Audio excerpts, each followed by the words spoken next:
Hi friends, ఈరోజు మనం beetroot వేపుడు ఎలా వేసుకోవాలో చూద్దాం. ముందుగా మనం ఒక బీట్రూట్ని 3 పచ్చిమిర్చి తీసుకుని ఈ విధంగా కోసుకుని పక్కన ఉంచుకోవాలి. పోపు దినుసులు కూడా వెల్లుల్లి, పచ్చిశనగపప్పు, జీలకర్ర, ఆవాలు, సాయి మినపప్పు, కరివేపాకు కూడా వేసుకోవాలి.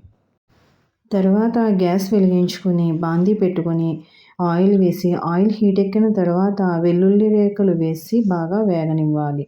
తర్వాత పచ్చిశనగపప్పు, పోపు దినుసులన్నీ కూడా వేసి ఒకసారి వేగనిచ్చి తర్వాత పచ్చిమిర్చి కూడా వేసి కరివేపాకు వేయాలి.